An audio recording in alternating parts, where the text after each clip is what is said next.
When I looked at the agenda of the conference, I felt a lot of the issues there are very relevant, and a lot of us are feeling that the world is in crisis and there is no solution in sight. And we felt that if we come together in a bigger group and we can basically find out some of the solutions that we can work together on, so it gave me some sort of a hope to find the solutions of what we can work together to solve the problems that we feel surrounding us. Yeah. And today, I mean, the two plenaries that were on today, what did you take away from those? I mean, the first plenary was focusing a lot more on Netherlands, but even then, it gave me a good sense of how the northern countries are feeling in terms of the relationship with the south, and how they, again, have sort of a colonial guilt that draws on the notion that they are not giving enough aid as opposed to what they're still getting out of those countries. So the whole neo-colonial modality was really interesting to observe in that session.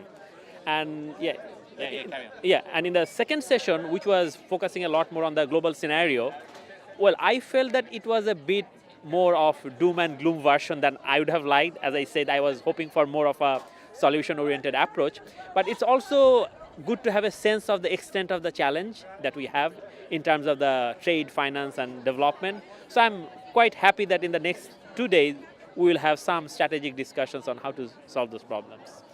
And what are you hoping to take away from it? I mean, well, first of all, I work in the area of education, and I know that not many people work on education in this meeting. So my first expectation is to make more allies who would be willing to work closely with us as a part of our expanded constituency.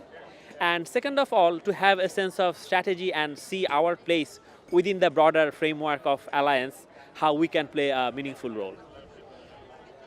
And do you get involved in all in the fact of the globalization and having to change that mindset of ourselves and not ourselves? Yeah, I know.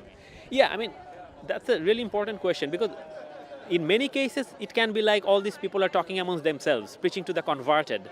But sometimes we don't appreciate the whole challenge of going out in the open, where people are not always interested in the bigger issues, because they are very concerned about the small issues that affect their day-to-day life.